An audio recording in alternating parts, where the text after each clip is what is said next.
अध्याय।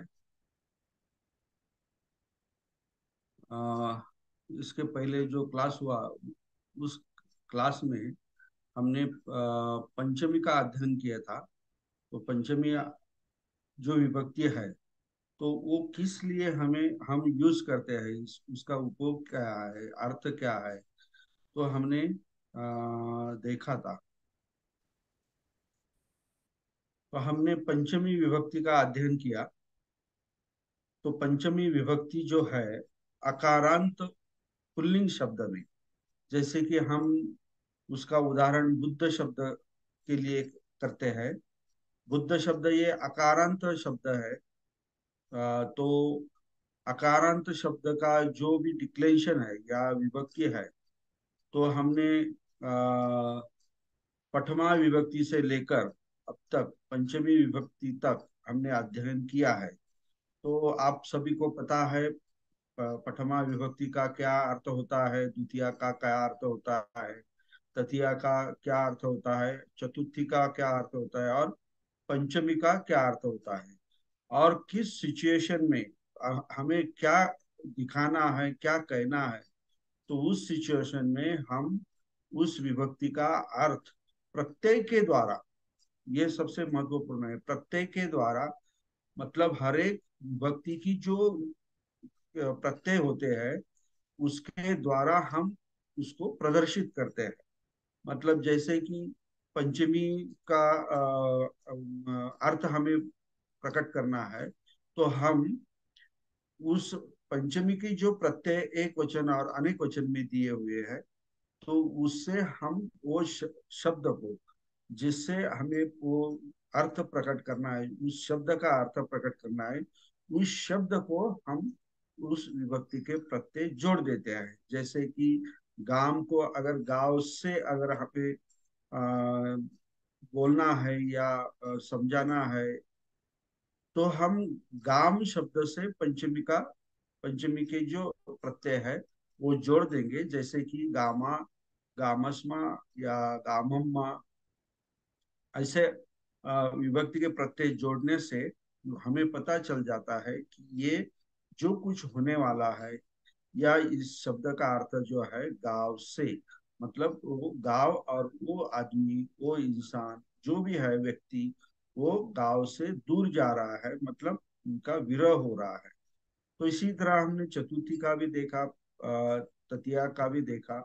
और सब जो स्टूडेंट है, विद्यार्थी है, उन्होंने अच्छी तरह से उसको समझ भी लिया है, क्योंकि जो गृहपाठ जो भेज रहे हैं सब विद्यार्थी, सब तो नहीं भेज रहे, लेकिन 10, 15, 20% जो है, मतलब 100 में से 15 या 20 students, they are very keen और सिंसियर। वो मुझे जो मैंने बताया है वैसा करके वो होमवर्क भेज रहे हैं। तो ये अच्छी बात है। बाकी को भी मैं रिक्वेस्ट करूंगा कि अगर आप अभी नहीं कर सकते, कर रहे हैं, तो आगे जाके इसका जो गृहपाठ जो है या प्रैक्टिस है वो जरूर करें। नहीं तो आपका टाइम वेस्ट हो जाएगा और आप कुछ कर नहीं पाएंगे। जैसे जैसे हम अभी आगे जाएंगे, तो मैं खूब बहुत डिटेल में अभी नहीं बताने वाला हूँ। ये मैं आपका फाउंडेशन जो है, बेसिक जो है, वो मैं क्या बोलते हैं, ये डेफिनेटली अच्छी तरह से मैं उसको करवा रहा हूँ। तो आप अच्छी तरह से ध्यान दें। तो ये जो छठी विभक्ति जो है, पंचमी विभक्ति है, तो मैंने आपको ये भी बताया कि ये पंचमी विभक्ति जो है, पंचशील के जो शब्द है वो पूरे इस बताया या नहीं मुझे पता नहीं, शायद बताया होगा। पंचशील के जो पूरा जो है पंचशील, वो पंचमी विभक्ति में ही है, क्योंकि हर एक जो भी है अकुशल कर्म जो है, उससे हमें क्या होना है, विरह, मतलब विरम होना है, मतलब उसमें हमें ज्यादा, मतलब ज्यादा नहीं, इंटरेस्ट नहीं लेना है, उससे हमें अलग होना है। तो ऐसा पंचमी का अर्थ पंचशील में हमें देखने के लिए मिलता है। तो आज हम छठी विभक्ति का अर्थ और उसके जो उदाहरण हैं वो देखेंगे। अभी छठी विभक्ति जो है उसे पाली में संबंध कहते हैं, मतलब रिलेशन। क्या कहते हैं? संबंध या रिलेशन। क्योंकि ये जो विभक्ति जो है, ये विभक्ति किसी के साथ संबंध जोड़ते हैं। दो व्यक्ति का अ, दो व्यक्ति का संबंध हर एक को जोड़ता है, या दो वस्तु का संबंध दिखाता है। अ, मतलब संबंध दिखाना मतलब रिलेशन जो जो है वो दिखाते हैं। ये एक उसका तरीका हो गया या प्रकार हो गया, या इसका ये पहला उपयोग हो गया। और दूसरा जो है वो पजेसिव, मतलब मालकी हक, मतलब मालकिना हक जो होता है वो दिखाता है। मतलब कोई चीज अगर आपकी हो तो वो दिखाने के लिए भी छठी विभक्ति का यूज किया जाता है, मतलब उसका उपयोग किया जाता है। मालकी हक मतलब पोजेशन अगर दिखाना है किसी को, तो छठी विभक्ति विभक्ति के जो प्रत्यय है वो उसका उपयोग कर सकते हैं। ये दूसरे प्रकार का उसका उपयोग हो गया छठी विभक्ति का। तो पोजीशन और संबंध, ये दो जो यूज जो है, ये दो उपयोग जो है, ये बड़े पैमाने पे त्रिपिटक में भी मिलते हैं। और जो पाली का दूसरा टेक्स्ट जो है, अदर टेक्स्ट जो है, तो उसमें भी मिलते हैं। तो इसे संबंध पाली में कहते हैं, और इंग्लिश में हम छठी को जेनेटिव कहते हैं। Generative, generative case. अभी इसके जो उपयोग जो है, मैंने आपको दो या तीन ही बताए, लेकिन इसके उपयोग बहुत सारे हैं। हर एक विभक्ति के बहुत सारे उपयोग है। वो हाँ, पाली एडवांस में हम सीखेंगे। तो हम जो बेसिक जो है, बेसिक जो उसके अर्थ है, उपयोग है, हम अभी उसको पढ़ने जा रहे हैं या सीखने जा रहे हैं। तो मैं आपको मेरा स्क्रीन शेयर करता हूँ, और छठी विभक्ति का जो प्रत्यय जो है वो मैं आपको बताता हूँ। फिर उसके बाद हम उसका एग्जाम्पल लेंगे। छठी विभक्ति, इसे हम संबंध के संबंध या मालकी हक, इसमें हम इसको यूज करते हैं। इसे जेनेटिव कहा जाता है, जेनेटिव केस। और इसके जो प्रत्यय जो है, छठी विभक्ति, ये एक वचन और बहुवचन, इसमें स आता है, डबल स, और इसमें आनंद आता है। तो अभी आप देख रहे होंगे कि चतुर्थी विभक्ति में भी ये डबल स आया था और आनंद आया था। चतुर्थी विभक्ति में एक एडिशनल प्रत्यय आया था, वो आय था, लेकिन छठी विभक्ति में वो नहीं है। तो छठी विभक्ति का जो स जो है, आनंद प्रत्यय जो है, ये बहुवचन में आता है। तो इसका मतलब क्या होता है? ये संबंध दर्शाता है या पोजीशन दर्शाता है।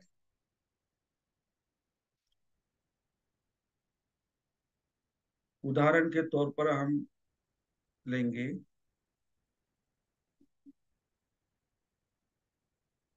गामस बालको,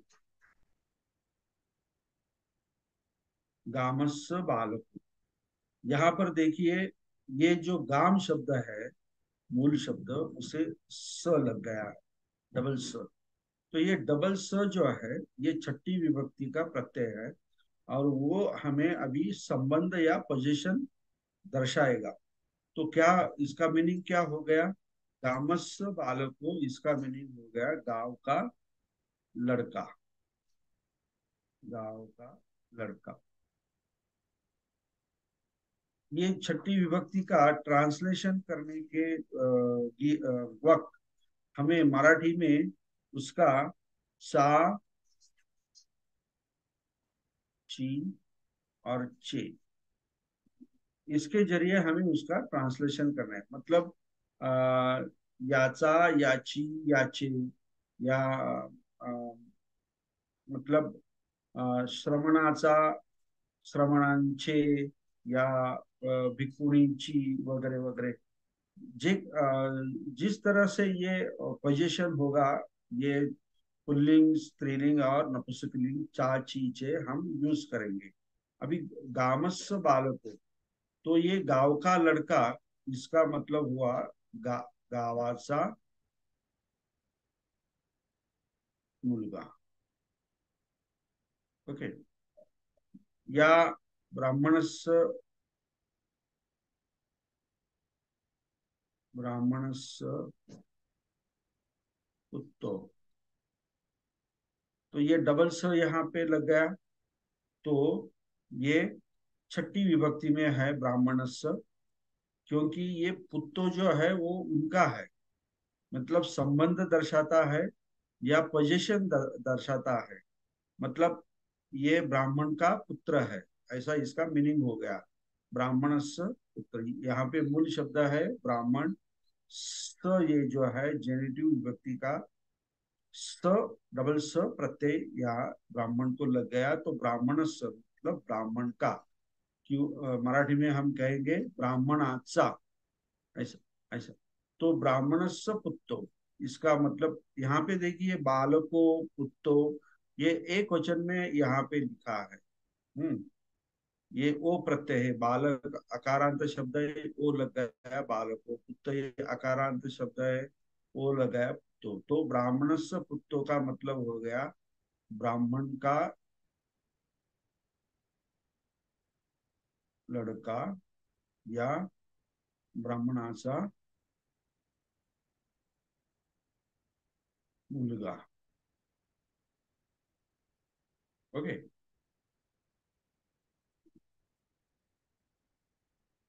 मनुष्यस्य, मनुष्यस्य गेहं। अभी मैंने यहाँ पे गेहंग लिखा है, गेहो नहीं लिखा, क्योंकि ये गेहंग जो है नपुंसकलिंग है। तो मनुष्यस्य गेहंग, इसका मतलब क्या होगा? मनुष्य का घर, मनुष्य का घर, या मनुष्याचे, मनुष्याचे घर। तो इसी तरह ये डबल सोज जो है, ये आपको संबंध दर्शाता है या पोजीशन, मतलब मालकिना हक, अधिकार जो होता है वो दिखाता है। अभी अगर हम देखें, बालकस्य, बालकस्य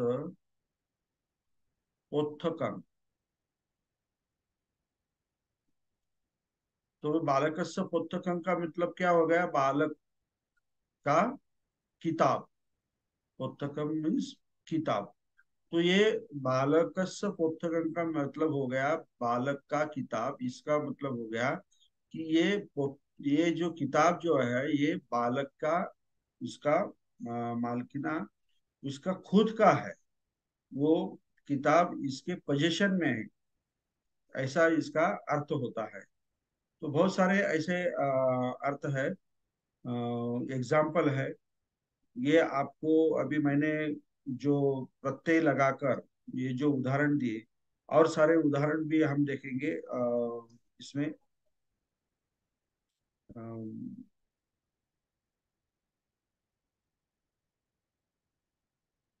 ये बालको रजकस साटकम, ये पार्ट नंबर 5 है। आपको दिखाई दे रहा है ये जी जी। दिखाई दे रहा है? ओके, बहुत अच्छा।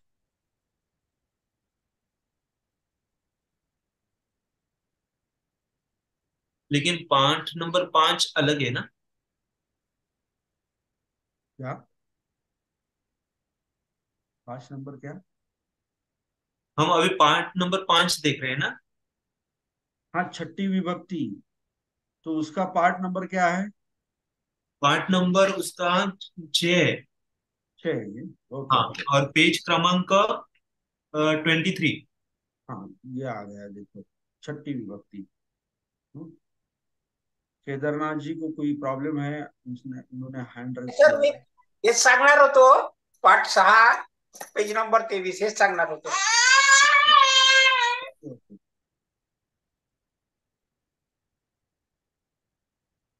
जो मूल शब्द होते हैं उसे डबल सो जोड़ते हैं, और बहुवचन बनाने के लिए मूल शब्द के अंत में आनंद जोड़ते हैं। तो ये यहाँ पे उन्होंने जो उदाहरण दिए, नर ये मूल शब्द है, और उसे डबल स मतलब छठी का जो प्रत्यय है एक वचन में, उसे जोड़ दिया, तो वो शब्द हो गया नरस। मतलब मनुष्य का, मनुष्य की और मनुष्य के। हम मराठी में उसको क्या कहते हैं? चा ची चे, मनुष्याचे, मनुष्याची, मनुष्याचे। ऐसा इसका मतलब हो जाएगा। दूसरा उदाहरण दिया है एक वचन में मातुल, और उसे डबल स छठी विभक्ति का प्रत्यय जोड़ दिया, तो वो बन गया मातुलस। मतलब मामा का, मामा की, मामा के। ये इसका ऐसा मतलब हो गया। तीसरा उदाहरण दिया है कस्सक स। तो मूल शब्द है कस्सक, मतलब किसान।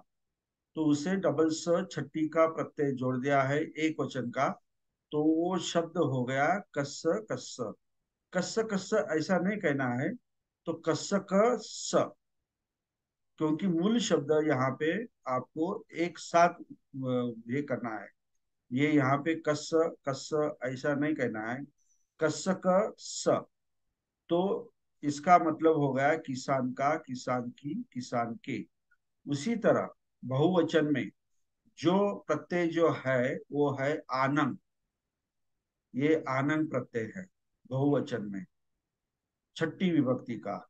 तो नर को अगर ये मूल शब्द नर को अगर वो जोड़ दिया जाए, तो उसे वो शब्द बन जाएगा नरान। तो वो अनेक वचन में होने के कारण हम उसका ट्रांसलेशन कैसा करेंगे? मनुष्य को मनुष्य को उनका, मनुष्य को की, मनुष्य को के। ऐसा उनका ट्रांसलेशन हो जाएगा। मातुल को आनंद जोड़ दिया, अनेक वचन का प्रत्यय, तो वो बन गया मातुल आनंद। तो मामा उनका, मामा उनकी, मामा उनके। इसका वो ट्रांसलेशन हो जाएगा। Translation is the ultimate goal of our class. मतलब आपको ट्रांसलेशन आना चाहिए परफेक्ट। ये अपना एक गोल है, टारगेट है। इसीलिए, उसी के लिए हम पढ़ रहे हैं सब। ओके। कसक प्लस आनंद, मतलब कसक आनंद, किसानों का, किसानों की, किसान। तो ये इसी तरह यहाँ पे छठी विभक्ति का विवरण दिया है। और अभी नीचे जो दिया है यहाँ पे वाक्य रचना के लिए उदाहरण एक वचन, तो हम यहाँ पे देखेंगे नरस्य पुत्तो भत्तंग याचति। यहाँ पे छठी विभक्ति का जो शब्द जो है वो है नरस। इसमें आ,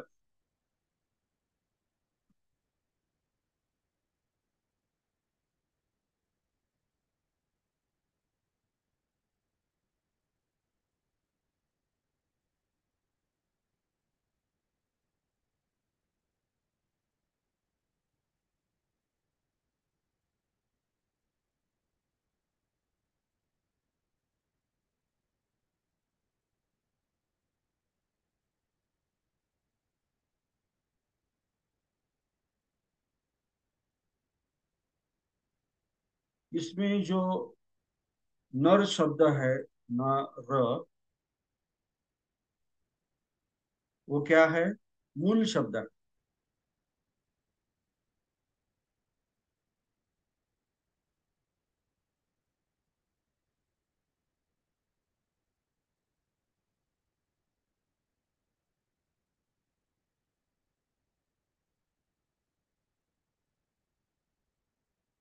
और उसे क्या जोड़ दिया है? डबल स, तो बन गया न रस।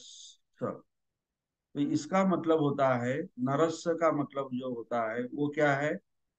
नर का। अभी कौन है नर का?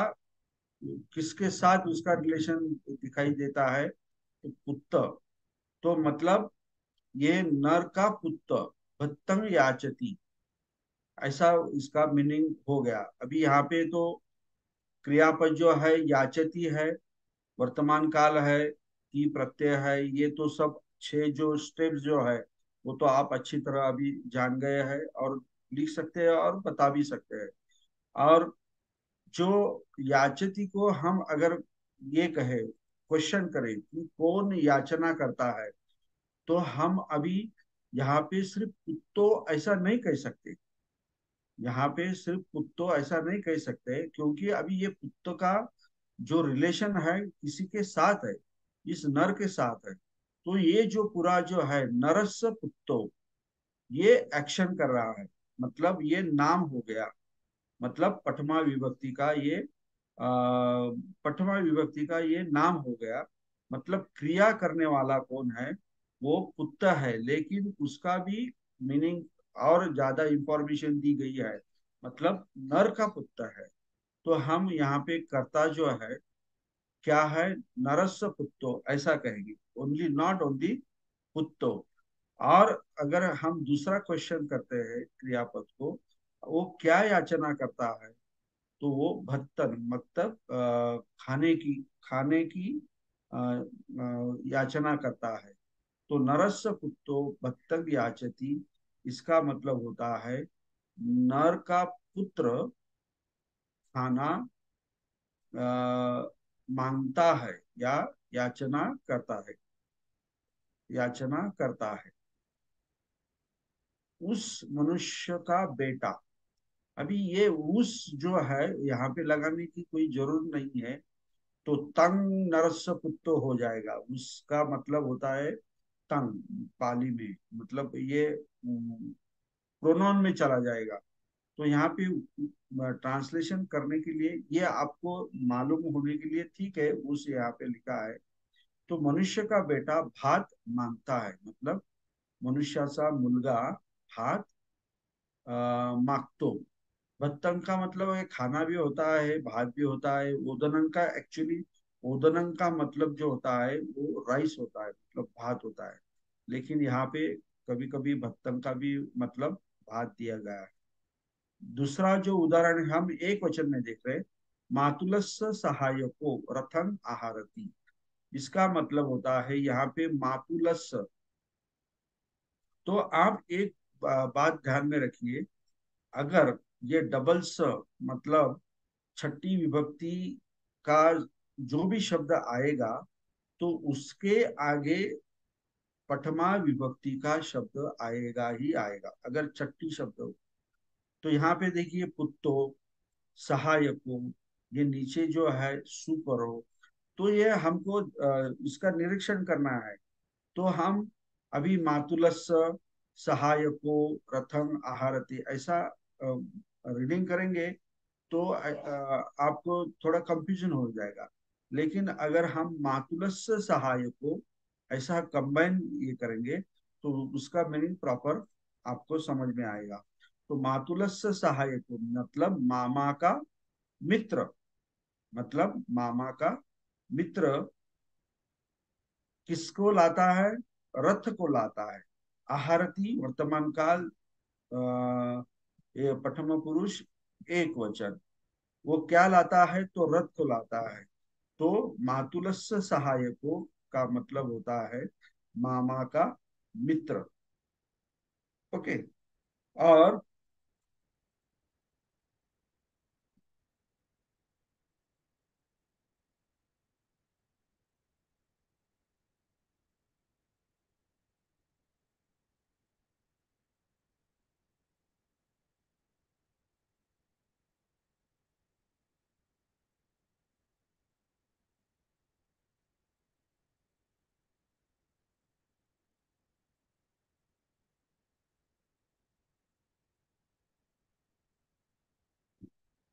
ये अभी तीसरा जो उदाहरण है, कसक स सुकरो दीपं धावती। मतलब कसक म्हणजे किसान का, ये स जो है ये क्या है, ये छठी विभक्ति का क्या हो गया, अम, छठी विभक्ति का प्रत्यय यहाँ कसक को लग गया, तो कसक स सुकरो, मतलब सुकरो मतलब सुअर, मतलब डुक्कर, मराठी में उसे डुक्कर कहते हैं। तो सुकरो दीपं धावती, मतलब किसान का सुअर एक वचन में है, कस कस सुकरो, मतलब किसान का सुअर द्वीप की ओर दौड़ता है, टुवर्ड्स द द्वीप, मतलब बेट जो कहते हैं ना, बेट, वो यहाँ पे उसको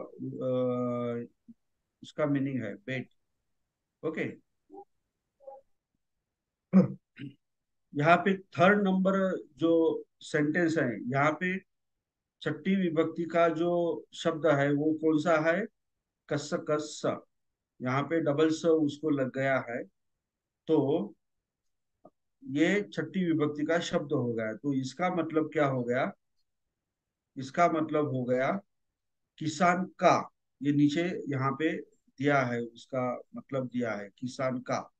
और सुकरो दीपक धावती, ये तो आपको अभी पता होगा कि ये क्या है। तो यहाँ पे हम देखेंगे कि धावती क्या है, क्रियापद है, और कर्ता जो है अभी कौन है, कस कस, कस कस सुकरो, मतलब किसान का सुअर।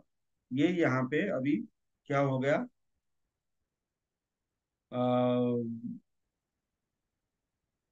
कर्ता हो गया। तो ये जो सुअर जो है वो कहाँ दौड़ रहा है, द्वीप की ओर दौड़ रहा है, मतलब कम जो है द्वितीय विभक्ति जो है यहाँ पे दीपंग हो गई है, और धावती। तो इसी तरह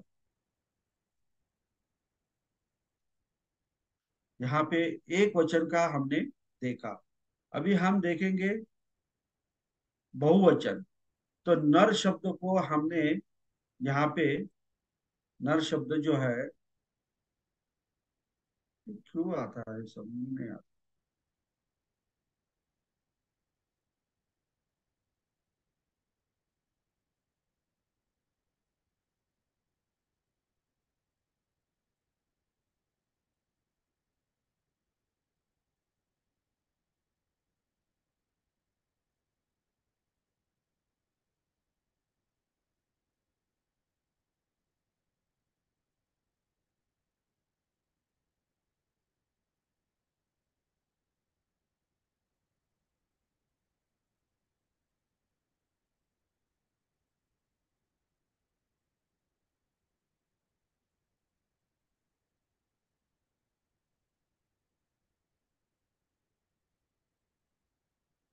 ठीक है, ये नरानन कुत्ता भत्तंग याचती, मतलब नर मूल शब्द है, और आनंद ये प्रत्यय यहाँ पे लग गया है।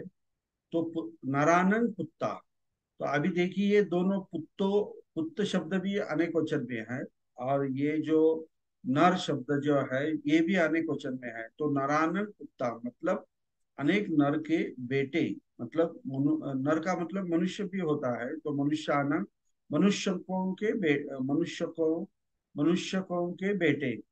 तो भत्तंग याचंती मतलब भात मांगते हैं, तो यहाँ पे आनंद प्रत्यय लग गया। वैसे ही मातुल को आनंद प्रत्यय लग गया, मातुल प्लस आनंद सहायका रथे आहरंती, मतलब मातुल आनंद सहायका रथे आहरंती। तो ये इसका मतलब हो गया अनेक मामाओं के मित्र। यहाँ पे रथ जो है ये भी उन्होंने अनेक वचन कर दिया है, मतलब इन्होंने किया है, तो इसका मतलब ऐसा नहीं है कि हम भी करें। समझे क्या, हमने नहीं किया तो भी चलेगा, लेकिन ट्रांसलेशन के वक्त हमें उसका एक रथ ऐसा लिखना है। मतलब अभी यहाँ पे मामाओं के मित्र अनेक रथ लाते हैं, ये मातुलानंद सहायका रथे आरंती का ट्रांसलेशन हो गया। सोचो अगर हमने मातुलानन सहायका रथं आहारंती ऐसा लिख दिया, तो क्या होगा इसका ट्रांसलेशन? मामाओं के मित्र एक रथ लाते हैं, ऐसा उसका ट्रांसलेशन हो जाएगा।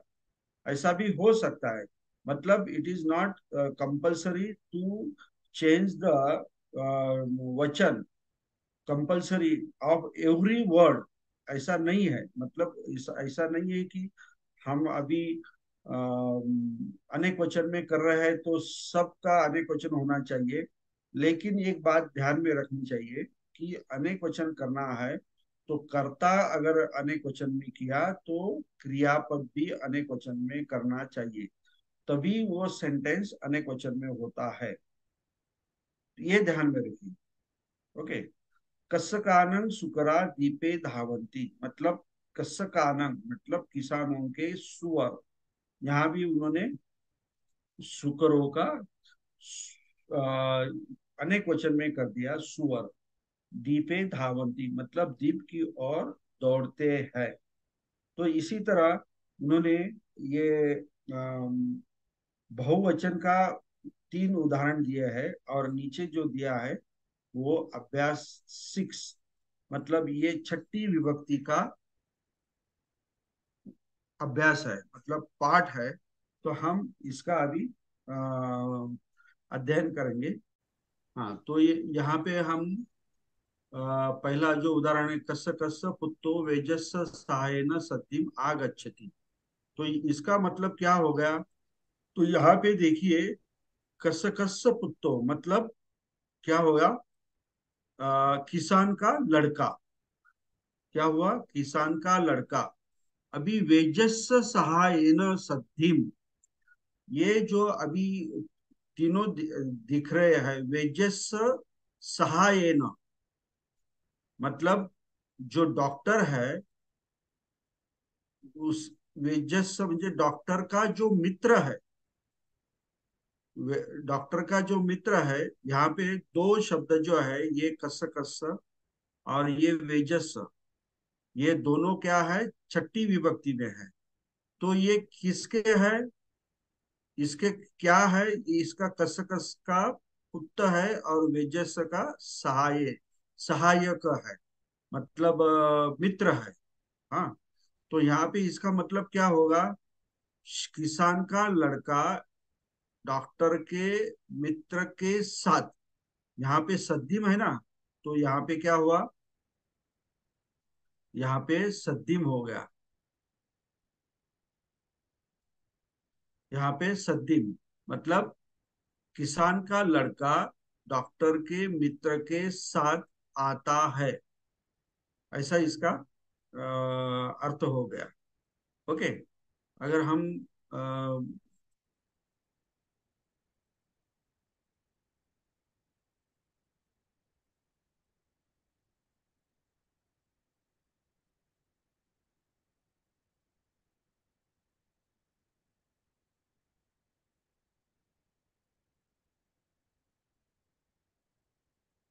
हाँ, क्या था वो? कस कस उत्तो वेजस सहायकेन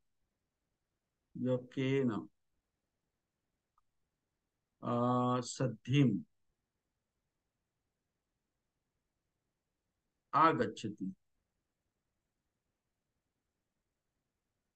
ओके। ये इसका अभी यहाँ पे हम देखेंगे, कस कस कुत्तो, ये जो है ये किसान का लड़का, किसान का लड़का। और इसके आगे वेजस्व सहा, ये के न सती, वेजस्व मतलब अ, वैद्य का, वैद्य का क्या? मित्र। और यहाँ पे तृतीया विभक्ति है और सद्दिम लगा है, तो इसका मतलब हो गया उसके साथ, वैद्य का मित्र, मित्र के साथ। और क्रियापद जो है वो आगच्छति मतलब आता है, ये इसका मतलब है। किसान का लड़का वैद्य के मित्र के साथ आता है, ये इसका ट्रांसलेशन हो गया। समझ गए आप?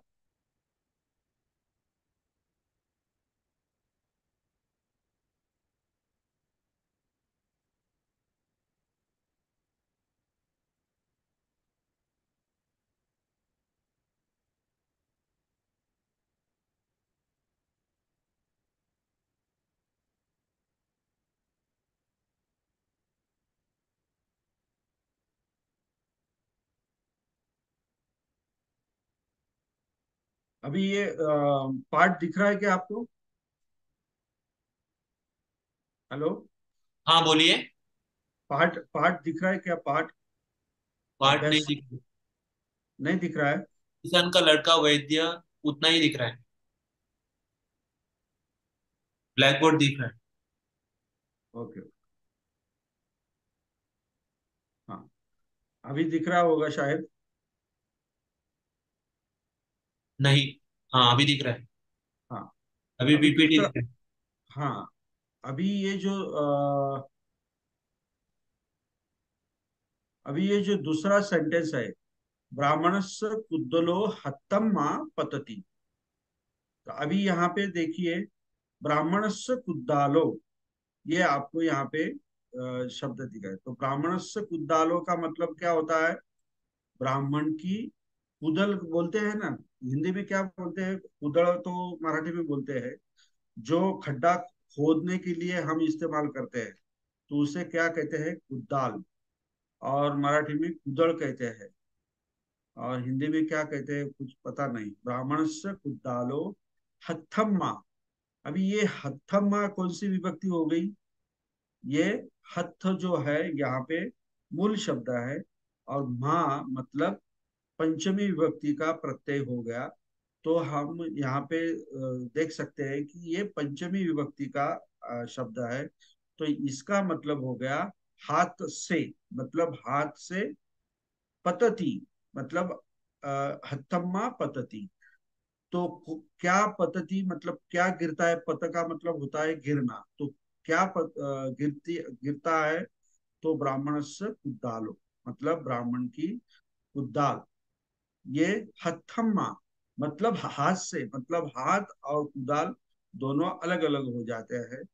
तो इसका पूरा जो अर्थ है इसका, ब्राह्मण से कुदालो हत्तम्मा पतति, इसका मतलब हो गया ब्राह्मण की कुदाल हाथ से गिरती है, या गिरता है। अभी हिंदी में इसे क्या कहते हैं पता नहीं। ओके। थर्ड जो है, मिगा आवाटे ही निखमंती। तो यहाँ पे निखमंती एक क्रियापद है। तो कौन बाहर जाते हैं? तो मीगा जाता है, मतलब कर्ता यहाँ पे मीगा है। कुमार मनोज सावळे रेज हैंड। हाँ, तो इसको अनम्यूट कीजिए। इसका क्या, इनका क्या प्रॉब्लम है? हाँ बोलिए, कुमार मनोज। सॉरी, वंदना। नमस्ते सर. हाँ सर माझा प्रश्न थोडा थोडा वेगळा आहे पण विचारू का?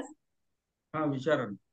म्हणजे सब्जेक्टशी कारण आता आपण जसं हे सेंटेन्स ट्रान्सलेट करतो हिंदीमध्ये, तर त्यावेळेस हे जे क्रियापद आहेत, क्रियापद, हाँ, तर ते तीनही काळामध्ये सारखंच करायचं असते का? म्हणजे जसं आगच्छती हे वर्तमानमध्ये, मग हाँ, आगच्छी सती भविष्यामध्ये, हाँ, आणि आगच्छी हे भूत भूतकाळामध्ये. तर तसंच बरोबर. पतती वर्तमान, पती नाही, पतती सती कसं करायचं मग दरवेळेस? त्याच्यासाठी काही फॉर्म्युला आहे का? कारण की ते क्रियापदाचं 3 टेन्स मध्ये रूपांतरण करताना जमतच नाही, सेंटेन्सेसच नाही, मग तिथेच अडकून बसतो आम्ही.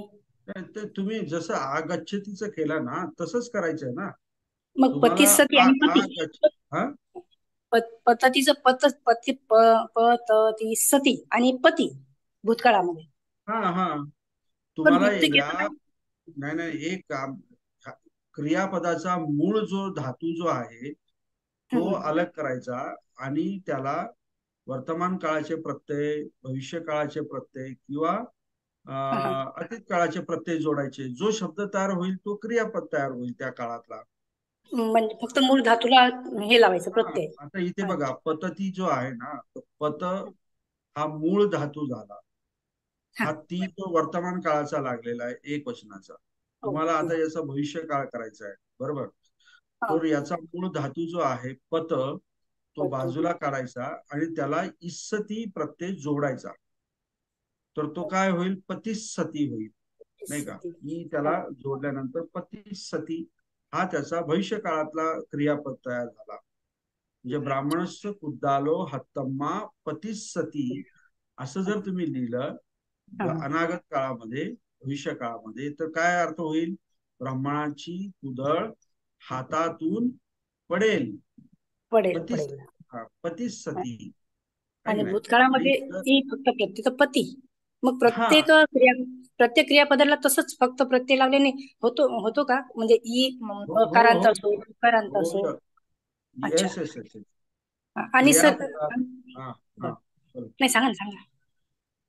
नाही, प्रत्येक जो धातू जो आहे ना, तर त्याला तसंच हे तुमचे जे प्रत्यय दिलेले आहेत, वर्तमान काळ, भविष्य काळ आणि भूतकाळ, हेच प्रत्यय त्याला जोडायचे. मग तो मूळ धातू जो आहे तो फक्त तुम्हाला काय करायचंय? बाहेर काढायचा आहे त्याला. आलं लक्षात?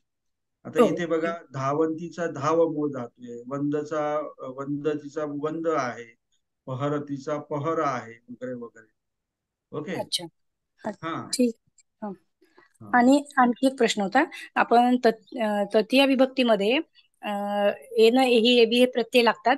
तर प्रत्येक वेळेला सेंटेन्सचं ट्रान्सलेशन करताना ते च्याद्वारे असं म्हणायचं का? कारण की कधी कधी च्याद्वारे ऐवजी शब्द दुसरे पण येतात, म्हणजे ट्रान्सलेट करताना. म्हणजे प्रत्येक वेळेस च्याद्वारे असं नाही, फक्त आपण तसं समजायचं का ट्रान्सलेशन करताना शब्द कुठला येऊ? मग जसं आता इथे आहे रथेन जर म्हटलं, नाही का, रथेन तृतीय विभक्ती, तर काय होईल? रथाने असं पण तुम्ही म्हणू शकता. रथाने येत, रथेन आगच्छति, म्हणजे सो रथेन आगच्छति, म्हणजे तो रथाने येतो. तर इथे रथाच्या द्वारे, रथाच्या मार्फत असं तुम्ही म्हटलंच पाहिजे असं काही नाही. परंतु तुम्ही रथाने म्हटलं तरी ते तुमच्या वाचणाऱ्याच्या तुमच्या लक्षात येतं की हा जो आला आहे हा कशाच्या मार्फत आलेला आहे? रथाच्या द्वारे आलेला आहे, रथाच्या मार्फत आला आहे.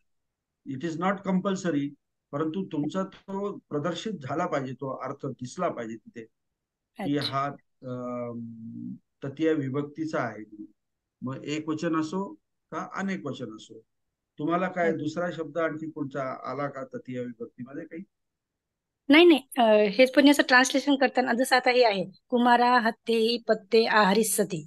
मग हत्ते ही म्हणतो आपण, एही एबी प्रत्यय तृतीयच नाही, एन एही एबी तृतीयच आहे ना, एन एही एबी. मग इथे आपण कुमारा हत्ते ही पत्ते आहारस्सती आहे, तर मग हत्ते ही आपण दरवेळेस हातों द्वारा असं नाही म्हणत, मग हातों से म्हणतो. मग से तर हा पाचवा पंचमीचा पण असं आहे. नाही, तो फक्त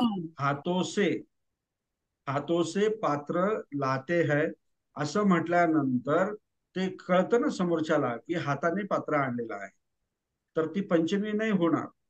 तुम्ही ट्रान्सलेशन असं पंचमी नाही होणार. आलं लक्षात?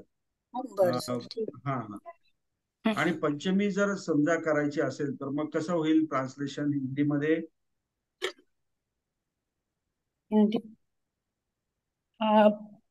कोणत्या सेंटेन्सचं सर?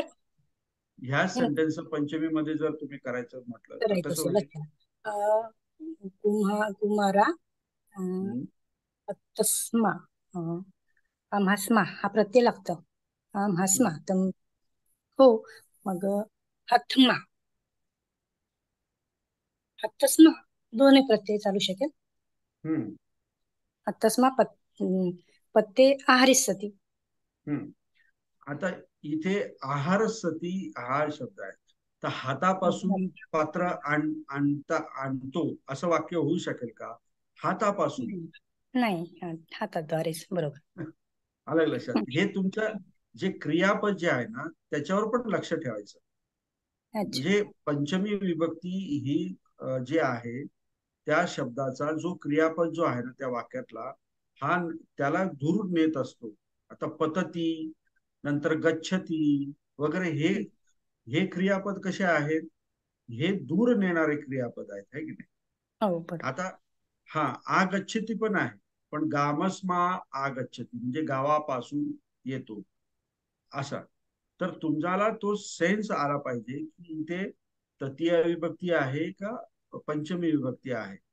तर तुम्ही त्याचा याच्यापासून म्हणजे तृतीय विभक्ती दिले, मग तृतीय विभक्तीचं ट्रान्सलेशन केलं तुम्ही, मग परत यू जस्ट ट्राय पंचमीचं पण ट्रान्सलेशन करून बघा. तर त्यामध्ये तुम्हाला अडचण निर्माण होईल बघा, ते वेगळंच वाक्य तयार होईल.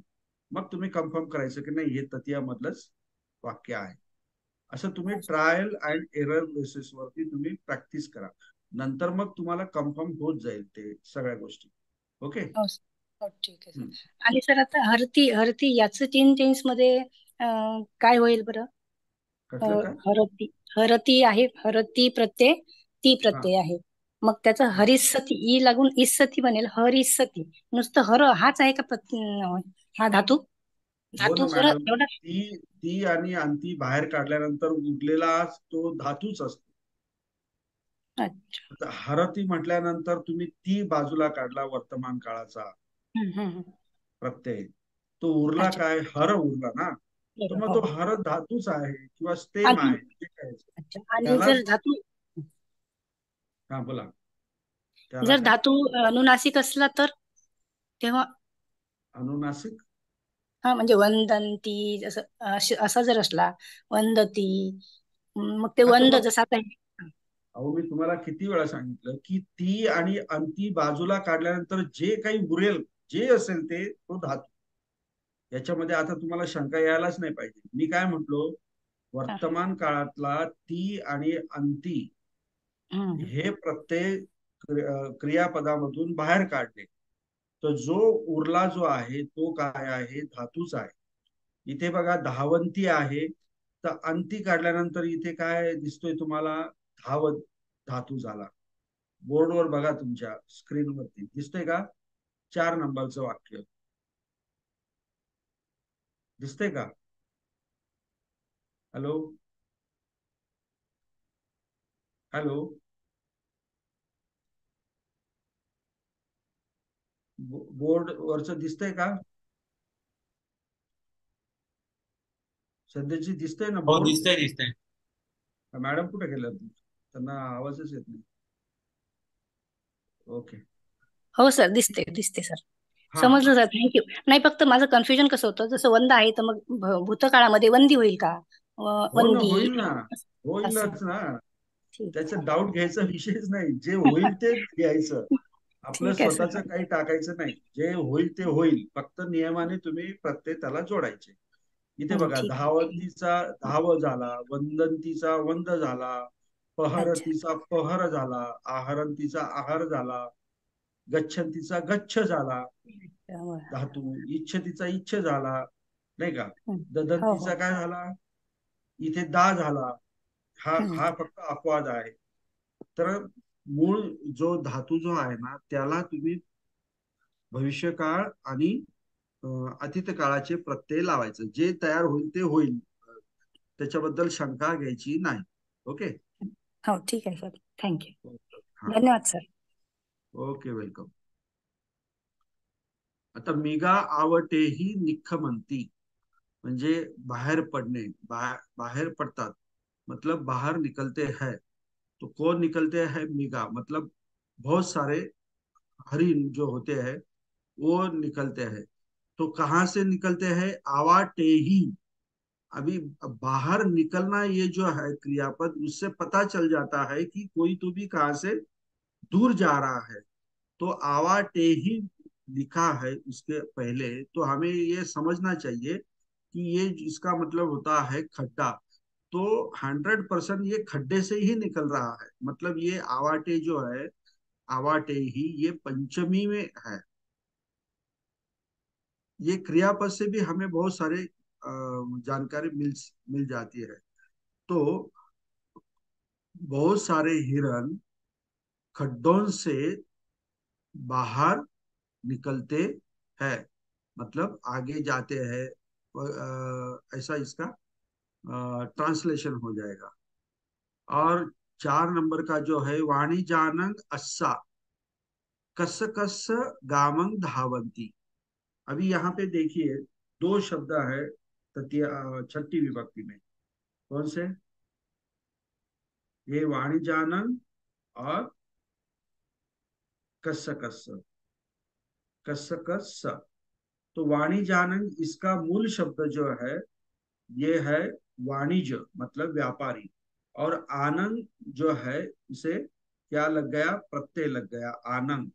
तो वाणिज्य प्लस आनंद तो वाणिजानंग हो गया, मतलब अनेक व्यापारियों का या व्यापारियों के। अस्सा मीन्स घोड़े। हम्म अस्सा, अश्व का मतलब होता है घोड़ा। तो यहाँ पे वाणिजानंग अस्सा, इसका मतलब हो गया व्यापारियों के घोड़े। अभी आगे देखिए, कसकस गामंग मतलब किसान के गांव को।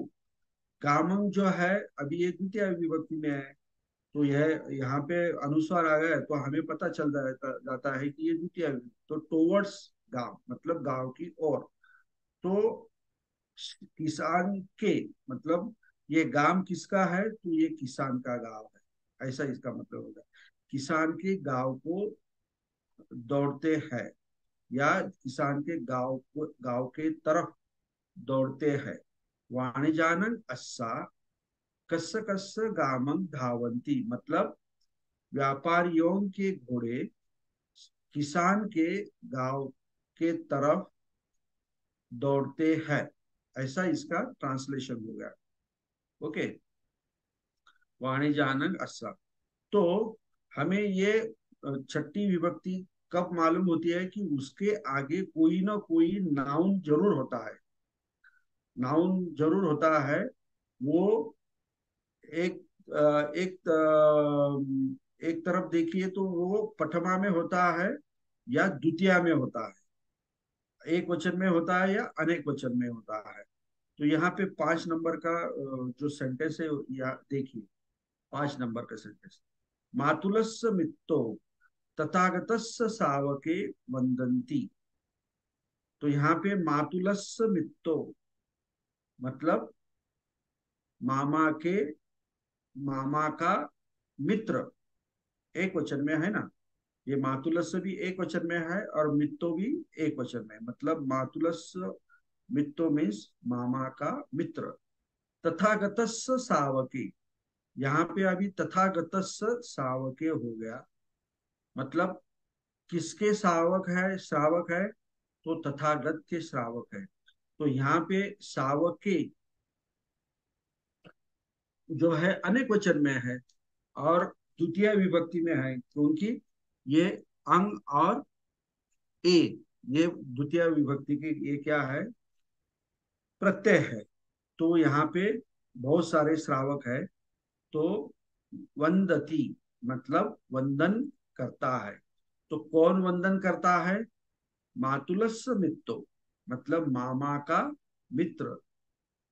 तथागत के श्रावकों को, ये श्रावके जो है ये अनेक वचन में है, तो तथागत के श्रावकों को वंदन करता है। अभी आप सोचेंगे कि सर यहाँ तो श्रावक तो अनेक वचन में है, तो वंदती कैसे आ गया? तो वो अनेक श्रावकों को वंदन करता है, लेकिन अनेक श्रावकों को वंदन करता है, लेकिन वंदन करने वाला तो एक ही है, मातुलस्य मित्तो। तो ये एक वचन होगा। क्रिया करने वाला जो है तो एक ही है, मातुलस्य मित्तो। तो वो एक ही होने के कारण क्रियापद भी हमारा ये एक ही वचन में आएगा, वंदती। यहाँ पे वंदंती ऐसा नहीं आएगा। ये अच्छी तरह से ध्यान में रखना है। 6 नंबर का जो सेंटेंस है, अमच्चो भूपालस्य खग्गेन सप्पं पहरति। तो अमच्चो मतलब मंत्री, भूपालस्य खग्गेन, यहाँ पे अभी देखिए, तो यहाँ पे अभी भूपालस्य खग्गेन, अभी ये जो नाउन आया उसको तृतीया विभक्ति लग गई है। तो इसका कैसा मतलब होगा? भूपालस्य खग्गेन। तो खग का मतलब होता है, खग्ग का मतलब होता है तलवार। ओके, तो ये खग्गेन तृतीया विभक्ति है। तो इसके द्वारा और इसके मार्फत इसका मतलब होता है तृतीया विभक्ति का।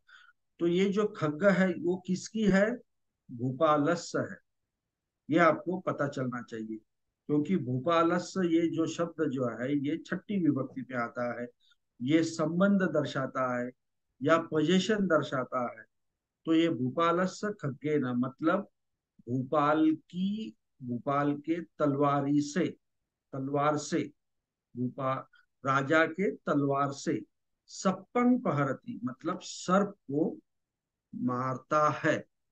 कौन मारता है यहाँ पे? करता कौन है? पहरती। कौन पहरती, कौन मारता है? तो अमच्चो मारता है, मतलब मंत्री मारता है। यहाँ पे अगर आप देखेंगे तो कौन मारता है? अमच्चो मारता है, मतलब मंत्री मारता है। तो किसके तलवार से मारता है? भूपालस्य खग्गेन मतलब राजा के तलवार से सांप को मारता है। तो यहाँ पे भूपालस्य जो शब्द है ये छठी विभक्ति में आया है, और उसके साथ ये जो नाउन आया है वो तृतीया विभक्ति में आया है। ऊपर देखेंगे सावके, ये द्वितीय विभक्ति में आया है। यहाँ पे कस कस कुत्तो अगर हम देखेंगे, या ब्राह्मण से कुत्तालो, ये पठमा विभक्ति में आया है। तो ये आपको उसके हिसाब से उसका ट्रांसलेशन करना है। अभी हम नीचे देखेंगे, वाणिजा गामे मनुष्यानन पिटके ही मच्छे आहारंती।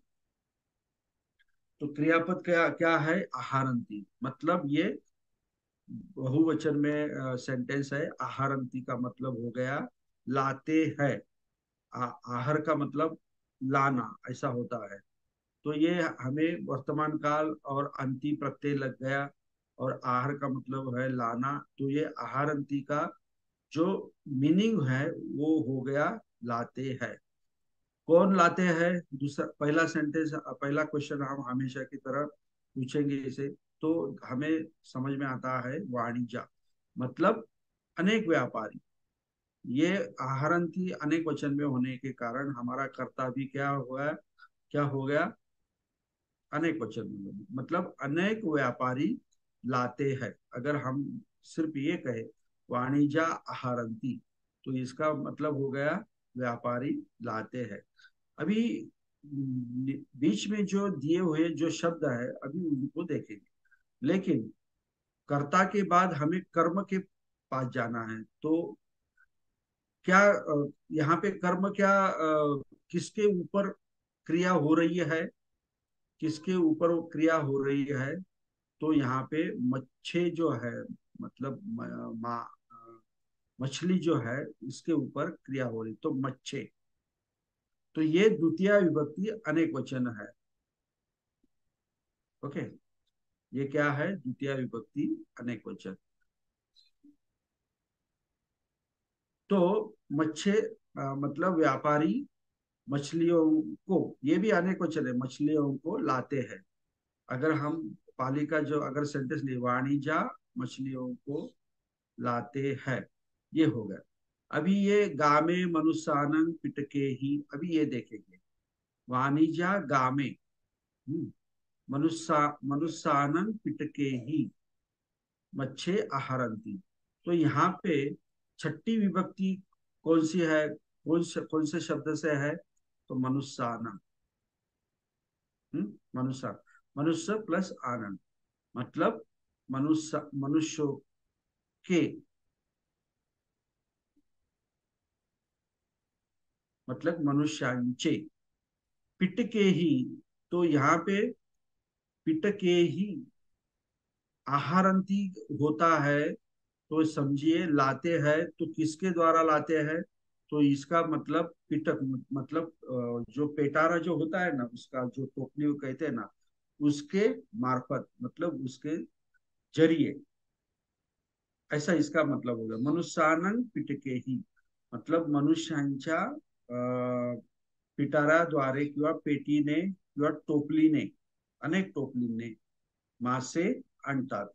आता वाणिज्य हो गया, मनुष्यानंग पिटके ही हो गया, मच्छर हो गया, लेकिन गामे, ये है गामे का मतलब क्या होता है। अभी गामे जो है तो मूल शब्द यहाँ पे गाम है और उसे प्रत्यय लग गया है ए, उसे प्रत्यय क्या लग गया है ए।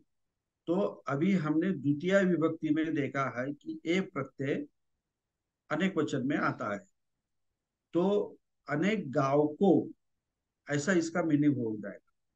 अनेक गांवों को, वाणिज्य अनेक गांवों को मनुष्यों के पिटारे के जरिए मछलियां लाते हैं, ऐसा इसका ट्रांसलेशन हो जाएगा। लेकिन ये जो गाम है और उसको जो प्रत्यय लग गया है ए, तो ये हमें सप्तमी में भी मिलता है ये प्रत्यय। अभी तक हमने वो उसको पढ़ा नहीं, सीखा नहीं, फिर भी अगर उसका अगर हमने इस्तेमाल किया तो गांव में ऐसा हो जाएगा, गांव में, गांव के अंदर ऐसा। तो अनेक व्यापारी गांव के गांव गांव में मनुष्यों मनुष्यों के पिटारे से मछलियों को लाते हैं, ऐसा इसका ट्रांसलेशन हो सकता है। हाँ, ऐसा इसका ट्रांसलेशन हो सकता है। लेकिन अभी तक हमने सप्तमी नहीं पढ़ी है, तो हम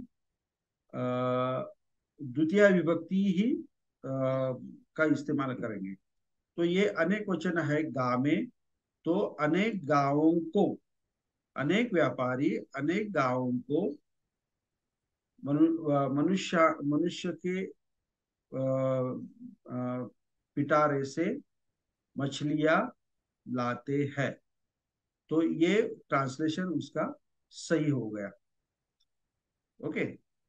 अभी आठवां जो है सेंटेंस, चोरो वेजस्स सकटेन मित्तेन सह गामम्मा निकमति। आशा माने रेज हैंड, प्लीज अनम्यूट हर। हाँ बोला जय मैडम। हाँ जयवीर। जय भीम सर। हाँ सर, वाणीच्या गामे मनुष्यानं कीटके ही मत्स्य आहरन्ति. याचं असं होईल का सर मराठीमध्ये मग? अं, मंत्री गावातील मनुष्यांसाठी मंत्री कहाँ है यहाँ पे? पिटाऱ्यातून मासे आणतात. मंत्री मंत्री कुठे आहे इथे? वाणिज्य आहे ना, व्यापारी आहे. सॉरी, व्यापारी हाँ गावातील मनुष्यांसाठी पिटाऱ्यातून मासे आणतात. नाही, नाही. गावातील मनुष्यांसाठी असं नाही होणार. गामे आता याचा गाव, मग गामे गावातीलच होईल ना सर, गावातील मनुष्यांसाठी. नाही नाही नाही नाही नाही. गामे हे गाव को, आता गावातील जर म्हणायचं जर असेल ना, तर गामस्मिन मनुष्यानं असं म्हणावं लागेल. आलं लक्षात? म्हणजे सप्तमी वापरावं लागेल. वाणिज्य गामे गावातील, म्हणजे गावातील म्हणजेच काय, गामस्च आलं ना ते, सर गावाचेच आले, नाही सर का? व्यापारी गावे व मनुष्यांसाठी पिटाऱ्यातून मासे आणतात. हा, तुम्ही जर चतुर्थी विभक्तीचा जर तुम्ही अर्थ घेतला तर मनुष्यांसाठी त्याचा अर्थ होईल, असं होईल. हो पण आपण काय शिकतोय आता सध्या? छठी विभक्ती शिकतोय, तर हो तो अर्थ आपल्याला लावणं आता अभिप्रेत आहे, नाही का? आता चतुर्थी विभक्ती आपण शिकून झालं, त्याचे उदाहरणही झाले. आता छठी विभक्ती शिकतो आपण, तर त्या अर्थाने तुम्ही ट्रान्सलेशन करा. आता तुम्ही जो म्हणतायत ना चतुर्थीच्या याच्याने, तसं पण जर बघितलं, हे बघा, अनेक व्यापारी गावामध्ये मनुष्यांसाठी पेटाऱ्याने अनेक पेटाऱ्यांनी मासे आणतात, असं पण त्याचं ट्रान्सलेशन होऊ शकतं, जर समजा तुम्ही चतुर्थी विभक्ती घेतली तर. ओके. अदरवाइज जर छठी विभक्ती जर घेतली तर काय होईल? मनुष्यांच्या पेटाऱ्यांद्वारे, असं त्याचा अर्थ होईल. वाणिज्य गामे म्हणजे अनेक व्यापारी गावाला, अनेक गावांना मनुष्यांच्या पेटाऱ्याने माशांना आणतात, असं त्याचा ट्रांसलेशन होईल. अगर हम छट्टी का उपयोग करेंगे तो ओके. पण वाणीच्या गावातील मनुष्यांना कीटकांच्या द्वारे मासे आणतील असं नाही होणार. गावातील अगर तुम्ही जर म्हणायचं असलं तर गावातील माणसे याचाच म्हणजेच गावाचे माणसे असं होतं की नाही. मग गावाचे माणसे म्हणायचं असेल तर मग तुम्हाला गामस्स गामस्स मनुष्यानं असं म्हणावं लागेल. म्हणजे मग ते गावातील किंवा गावाचे असं होईल. अलग लक्षात. किंवा तुम्ही जर सप्तमी अजून आपण शिकलेलो नाहीये तर सप्तमीचा अर्थ आपल्याला इथे लावता येणार. वाणिज्या गामे म्हणजे गावातील मनुष्यांसाठी पेटाऱ्यांद्वारे मच्छे आहारंती. तर असा अर्थ ज्यावेळेस जर तुम्ही सप्तमीचा जर लावला तर तो अर्थ होईल. म्हणजे तुम्हाला शब्दाप्रमाणे आणि विभक्तीप्रमाणे जसा अर्थ लावायचा असेल तसा तुम्ही लावू शकता. पण राईट नाव आता आपण काय आहे गावे आणि मच्छे हे दोन्ही पण कम्म आहेत सर. म्हणजे हा हा गामे आणि हो मच्छे हा हे विभक्तीतील कम्म आहेत ना सर? हो हो. ओके, धन्यवाद सर. गावाला आणि काय म्हणता याला मछलीला आलं लक्षात. म्हणजे टुवर्ड्स. आता इथे गामे जर तुम्ही सप्तमी घेतला तर अर्थ पूर्ण चेंज होणार. आलं लक्षात. किंवा मनुष्यानं इथे छट्टीच्या ऐवजी चतुर्थ घेतला तरी अर्थ बदलणार. तर ते जे जे काही अर्थ होतील ना ते लिहून काढायचे, काही घाबरायचं नाही. म्हणजे चुकलं आहे असं समजायचं नाही. Don't worry. ओके. आता राईट नाव फक्त याचा आपण काय छट्टी विभक्ती म्हणून आपण त्याचा हे करतोय. हा हात कोणी वरती केलाय बघा बरं अजून.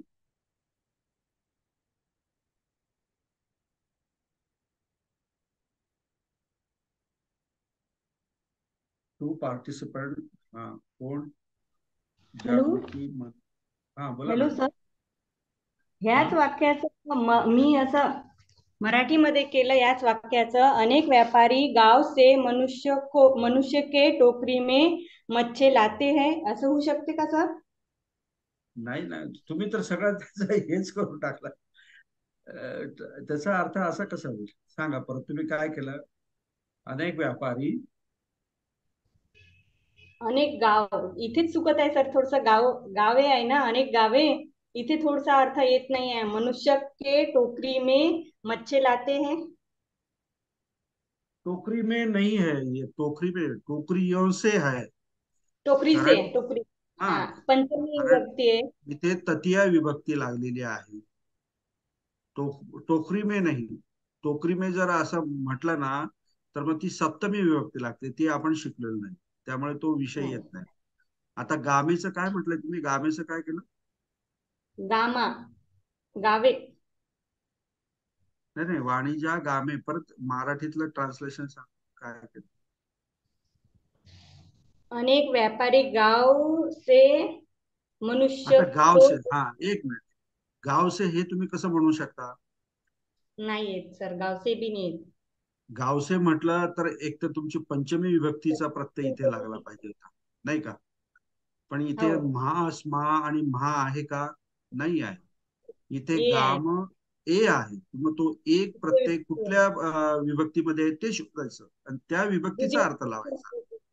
द्वितीय विभक्तीमध्ये येते. हा येस. मग नाही त्या येत. द्वितीय विभक्तीचा अर्थ लावायचा. आलं लक्षात? हा हा, ठीक आहे सर. थँक्यू हा सर. Okay okay. एनीबडी? दुसरं कोणी नाही ना? बर ठीक आहे.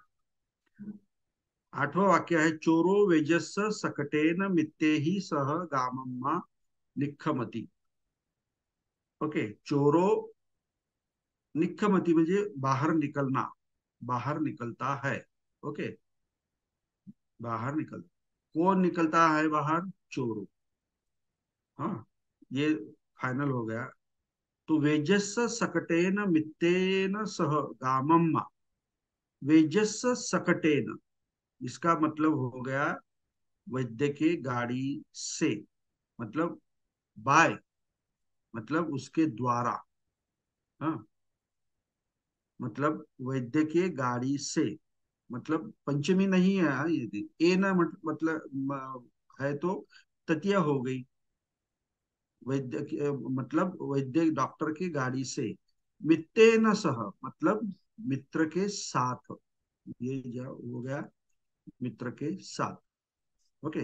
अभी ये गामम्मा, ये कौन सा विभक्ति हो गई? कौन बता सकता है? गामम्मा बढ़ गए मैडम। हाँ, बोलिए। केलेलं हा हाँ, बोला। पंचमी विभक्ती सर. Very good. हाँ, तो गाव से इथे तुम्ही म्हणू शकता, पण इथे पंचमी विभक्तीचा प्रत्यय लागलेला आहे मा, तो ये पंचमी विभक्ति है। तो उसी अर्थ में हमें अर्थ को समझना है। ततिया, अभी गांव से अगर ऐसा बोला तो गांव के द्वारा, गांव के मार्फत, ऐसा नहीं हो सकता है, नहीं क्या? तो क्या हो गया इसका मीनिंग? चोरो वेजस्स सकटेन मित्तेन सह गामम मां निक्कमति, मतलब चोर डॉक्टर के गाड़ी से, मतलब बाय तृतीय विभक्ति, बाय व्हीकल, मित्र के साथ गांव से निक्कमति, मतलब गांव से, मतलब गांव और वो दूर जाते हैं। पंचमी तो बाहर निकलता है, गांव से क्या बाहर निकलता है। मराठी में अगर किया जाए इसका ट्रांसलेशन, तो चोर वे चोर डॉक्टर के, चोर डॉक्टरांच्या गाडीने मित्रासोबत गावातून बाहेर पडतो, गावातून किंवा गावापासून बाहेर पडतो, अशा पद्धतीने या मराठीतून याचा अर्थ होईल आणि हिंदीतून त्याचा अर्थ होईल. यामध्ये बघा, प्रथमा विभक्ती आलेली आहे, नंतर छठ्ठी विभक्ती आलेली आहे, तृतीय विभक्ती आलेली आहे, मित्तेन सह म्हणजे सोबतच्या अर्थाने शब्द आलेला आहे, आणि गामम्मा मतलब पंचमी भी विभक्ति आ गई है। जो बहुत सारी विभक्ति यहाँ पे इस शब्द को आई है। ओके। हाँ, जेठे काय हात वर केला होता? जेठे, काय तुम्हाला काय प्रॉब्लेम आहे? काय विचारायचंय?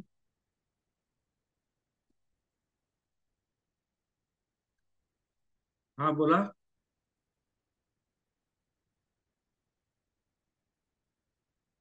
हाँ, भगवान जेठे साहेब. सर काही नाही ते हा हँड रेज राहिला होता, फक्त मराठी ट्रान्सलेशन केलं होतं ते सांगणार होतं, पण तुम्ही सांगितलं त्याच्यात तो हँड रेज राहून गेला तिथे. हा हा, नाही तुमचं सगळ्याचं हँड रेज करून झालं आणि बोलणं झालं की तो लगेच मिटून टाकायचा, नाही तर मग मला हा असं हा, वाटतं की तो तो तो हँड रेजच आहे. नाही नाही नाही, काहीच नाही. Okay okay. 9वं उदाहरण घेऊया आपण. उपासकस्य पुत्ता समनेहि सह विहारं गच्छन्ति. तो ये गच्छन्ति अनेक वचन में है, मतलब जाते हैं। तो कौन जाते हैं? उपासकस्य पुत्ता, मतलब उपासक के पुत्र, अनेक पुत्र। अभी देखिए, ये उपासकस्य जो है एक वचन में है, लेकिन पुत्ता अनेक वचन में है। तो हम इसका ट्रांसलेशन कैसा करेंगे?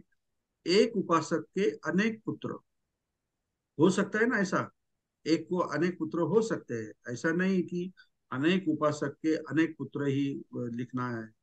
तो एक उपासक के अनेक पुत्र समने ही सह, अभी ये ए ही प्रत्यय लग गया, समण यहाँ पे मूल शब्द है, और सह है तो इसका मतलब हो गया श्रवण के साथ, श्रवणों के साथ, अनेक वचन में श्रवणों के साथ। कहाँ जाते हैं? विहारण जाते हैं, मतलब वेरी सिंपल। उपासकस्य पुत्ता समणे ही सह विहारं गच्छन्ति, मतलब उपासक, एक उपासक के अनेक पुत्र अनेक श्रवणों के साथ विहार को, एक विहार को जाते हैं। ऐसा इसका ट्रांसलेशन हो गया। तो इसी तरह बहुत सारे यहाँ पे उदाहरण दिए हुए हैं। ओके।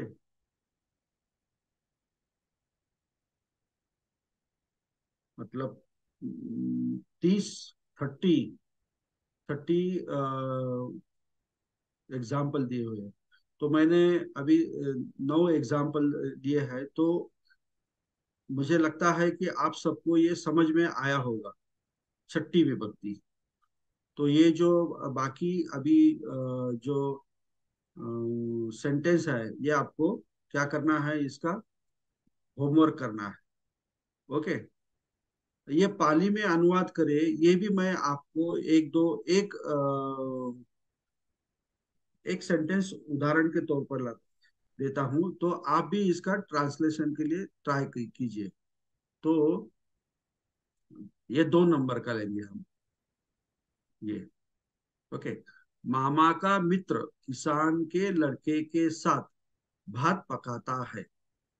अभी यहाँ पे पकाता है, ये क्रियापद हो गया। तो ये इसका पाली में क्या होगा, ये पूरा सेंटेंस जो है एक वचन में है, तो पचती हो जाएगा। पचती मतलब पकाता है। कौन पकाता है? तो मामा का मित्र पकाता है, मतलब मातुलस्य सहायको। ओके, मातुलस्य सहायको। आगे क्या है? किसान के लड़के के साथ, मतलब कस्य कस्य पुत्तेन सद्धिम और सह, ऐसा इसका ओदनंग पचती, ऐसा इसका ये हो जाएगा। क्या हो जाएगा? मीनिंग हो जाएगा।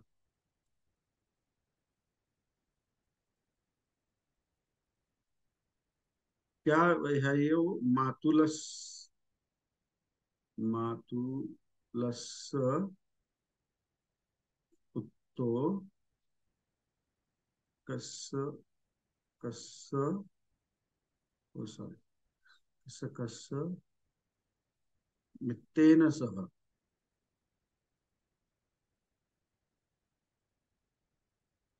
मित्तेन सह ओदनम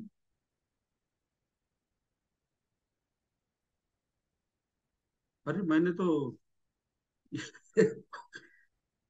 पचती, अरे ये मैंने पाली में तो पूरा लिख दिया। ये मित्तेन सह ऐसा है, मतलब मामा का लड़का, मामा का लड़का, ये लिखना चाहिए था, फिर ट्रांसलेशन लिखा। मामा का लड़का किसान, किसान के मित्र के साथ भात पकाता है। ये जो वाक्य दिया है सेंटेंस हिंदी में, उसका पाली में अगर किया जाए तो क्या होगा? मातुलस्य पुत्तो, मतलब मामा का लड़का, कसकस मित्तेन सह, मतलब किसान के मित्र के साथ, ओदनंग मतलब भात, पचती मतलब पकाता है। वो रिज्यूम करना चाहिए। हाँ ठीक है। ये देखिए यहाँ पे मातुलस्य पुत्तो कसकस मित्तेन सह ओदनंग पचती, ये पाली में हो गया। और जो हिंदी में दिया है सेंटेंस, मामा का लड़का किसान के मित्र के साथ भात पकाता है, मतलब मातुलस्य पुत्तो, ये क्या हो गया? मामा का लड़का, सॉरी, मामा का लड़का वो क्या हो गया? मातुलस्य पुत्तो। और किसान के मित्र के साथ क्या हो गया? कस कस मित्तेन सह ओदनंग, भात का भात का क्या हो गया? ओदनंग। और पकाता है का क्या हो गया? पचती। तो इसी तरह ये जो हिंदी में दिया हुआ सेंटेंस है, ये पाली में इसका ट्रांसलेशन है। तो अभी आप ये भी ट्राई करके देखिए, जो उसका पाली में भाषांतर कीजिए। ये भी अगर आपको अगर आ गया तो बहुत अच्छी बात है। तो अभी ये छठी विभक्ति जो है, ये हमने यहाँ पे देखी है। संबंध और रिलेशन या पोजीशन के बारे में देखा है। तो अगर किसी को समझ में नहीं आया होगा तो वो अभी हम क्वेश्चन आंसर करेंगे। अभी कितना, एक 10 मिनट है, 10 मिनट में किसी डाउट है, कुछ है तो वो पूछ सकते हैं। ओके।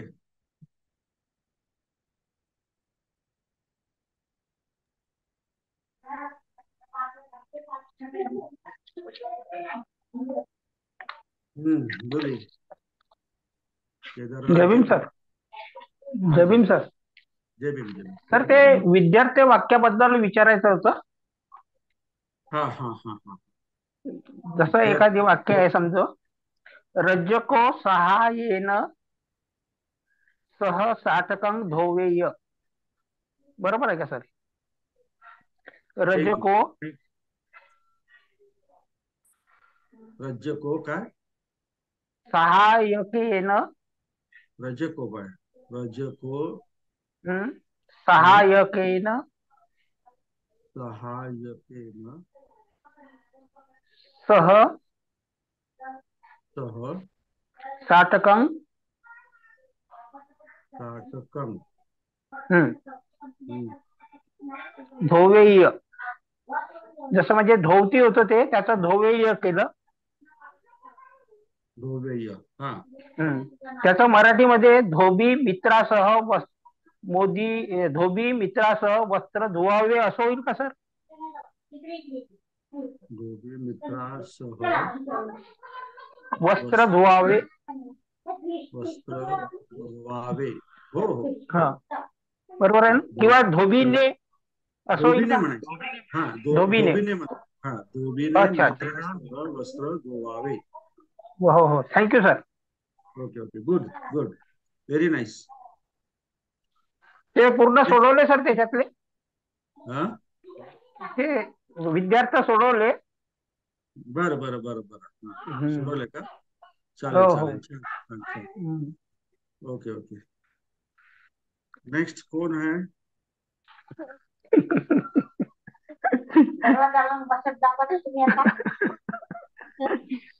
सर पंचमीचं थोडक्यात सांगा ना थोडस पुन्हा.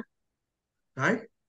पंचमी विभक्ती, एकवचन अनेक वचन. काय तुम्ही मागच्या क्लासला नव्हता का? हो सर.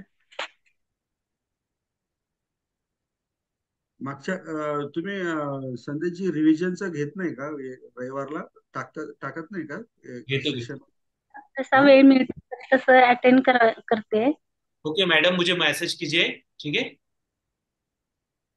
हा तुम्ही ना संदेश सरांना मेसेज करा. तुम्हाला पूर्ण लेक्चर जे आहे पंचमीचं पूर्ण लेक्चर तुम्हाला ते पाठवतील किंवा अरेंज करतील. आलं लक्षात? तरी पण पंचमी विभक्ती जी आहे ना, तुम्हाला मी सांगतो, पंचमी विभक्तीचा अर्थ होतो च्या पासून. ओके. आणि त्याचे प्रत्यय आहेत आ, मा आणि स्मा. हे एक वचनामध्ये. बहुवचनामध्ये आहे एही, एही आणि एभी. ओके. जर तुम्ही गाम शब्द घेतला तर गावापासून असं जर तुम्हाला म्हणायचं असेल तर ह्या तिघापैकी तुम्ही कोणताही एक प्रत्यय इथे लावायचा. गामस्मा किंवा गामम्हा, गामम्हा किंवा गामान म्हटलं तरी चालेल. तर याचा अर्थ होतो काय? गावापासून असा होतो. किंवा रुक्ख शब्द घेतला म्हणजे रुक्ख म्हणजे पेड किंवा झाड. तर झाडापासून तुम्ही जर तुम्हाला म्हणायचं असेल किंवा अनेक झाडांपासून म्हणायचं असेल तर मग एही, एभी म्हणजेच काय? रुखेही किंवा रुखे ही. म्हणजे याचा अर्थ काय झाला? अनेक झाडांपासून. इतकं सिंपल आहे पंचमी विभक्ती वगैरे. बाकीचं काही एवढं तुम्ही त्या संदेशजीकडनं मेसेज हे करून तुम्ही ते बघा. आणखी तुम्हाला काही अडचण आली तर मग सांगेल परत. ओके. नेक्स्ट.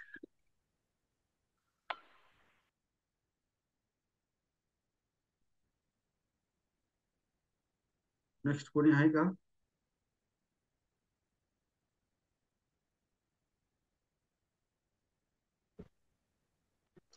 Hello sir. हा हॅलो सर. हा, बोला बोला. हा भीमराव जाधव बोलतोय. हा, बोला ना साहेब. ते मागच्या वेळेस सर तुम्ही वर्तमान काळ, भूतकाळ आणि भविष्य काळातली वाक्य बनवायला सांगितली होती. हम्म. हॅलो. हॅलो. हो, बोला, मला ऐकू येते. तुम्ही बोलत हा राहा, त्याच्यामध्ये मला ऐकू त्याच्यामध्ये येते. त्याच्यामध्ये विद्यार्थ्याची वाक्य बनवायला सांगितली होती. हा हा. विद्यार्थ्याची वाक्य बनत नाही ना सर त्याच्यामध्ये, जर तर याच्यामध्ये नाही बनत. नाही बनत. एक नाही बनत. हा एकही नाही बनत, कारण त्या विद्यार्थ्याला दोन दोन क्रियापद आणि दोन दोन हे आहेत, कर्ते आहेत. दोन दोन करते आहेत. हा म्हणजे आधी जे आपण जे विद्यार्थ्याचा केलंय ना गृहपाठ हा 15 मध्ये, त्याच्यात सचेत लागते ना, सचेत जर जर किंवा असे जे वाक्य लागतात हा. तर दोन दोन वाक्य तयार होतात. नाही, ते सचेचे नका बनवू. सिंपल एक सेंटेन्स बनवायचं. सचेच हा तुम्हाला नाही जमणार ते. हा नाही जमले. हा, एक सिंपल सेंटेन्स बनवायचं. जसं की बघा, हे आपल्या केदारनाथ साहेबांनी बघा, रजको सहायकेन सह साटकं धोवेवे, अशा या पद्धतीचे तुम्ही वाक्य बनवा. ते सचेच तुम्हाला नाही जमणार अजून. ते तुम्हाला हा याच्यात नाही. प्रॅक्टिस आहे. हा, सिंपल वाक्य बनवा. एकच करता आणि एकच क्रियापद. ओके. हा एकच करता आणि एक करता असेल तर बनेल. हा, असेच वाक्य बनवा. ओके. नेक्स्ट आहे का कोणी अजून? नेक्स्ट साहेब, भगवान जेठे बोलतोय. सर, हे माझा प्रश्न विद्यार्थ्या संबंधातच आहे. सर, आता एक वाक्य घेतलं होतं आपण वर्तमान काळाचं. धीवरो पिटकेन मच्छम आहारती, कोळी टोपलीद्वारे मासा आणतो. याचं आपण विद्यार्थी केलं होतं. धीवरो पिटकेन मच्छम आहरेय, कोळीने टोपलीद्वारे मासा आणावा. Very good. काहीच एकदम करेक्ट आहे. सर, आता हा झाला वर्तमान काळाचा. आता हेच वाक्य मी अनागत काळाचं घेतलं. धीवरो पिटकेन मच्छम आहरिष्यति, म्हणजे कोळी टोपलीद्वारे मासा आणेल. आता या वाक्याचं विद्यार्थी करायला जातं, तर मला त्याचं म्हणजे कसं करायचं सर? या याच्यात कसं करणार? आता ह्या वाक्याचं ते मी तुम्हाला प्रोव्हाइड पण केला होता सर. काय याचं काय करायचं? ठीक आहे, काय हरकत नाही. ऑलरेडी तुम्ही वाक्य तयार करून टाकलेलं आहे, तर आता ते भविष्य काळाचं वैद्यर्थ करण्यात काही अर्थ नाही ना. तसं होणार नाही ते. वर्तमान वर्तमान काळाचं जे वाक्य आहे ते तुम्ही ऑलरेडी विद्यार्थ्यामध्ये करून टाकलेलं आहे. आणि भविष्य आता जरी भविष्य काळाचं जे तुम्ही वाक्य सांगितलं आणि तुम्हाला जर ते विद्यार्थ्यामध्ये करायचं आहे, तर ते ऑलरेडी तुम्ही केलेलंच आहे ना. ते करून टाकलेलं आहे. बरं, म्हणजे ते काही काळाशी निरूप नाही आहे. आपल्याला वर्तमान काळाचं जे वाक्य आहे त्याच्यातून आपण जे काही प्रत्यय दिले ते करून आपण विद्यार्थी करू शकतो. बाकी काळामध्ये जाण्याची आवश्यकता नाही. नाही नाही नाही. Okay sir, thank you sir. Very okay. Thank you. Good. Next. Hello sir, जय भीम सर. हा, जय भीम. हा सर, काही नाही, मला एवढंच सांगायचं होतं की मी होमवर्क केलेलं टाकलाय, ते चेक नाही झालाय सर, तर जरा चेक करून घ्याल. काय नाव तुमचं?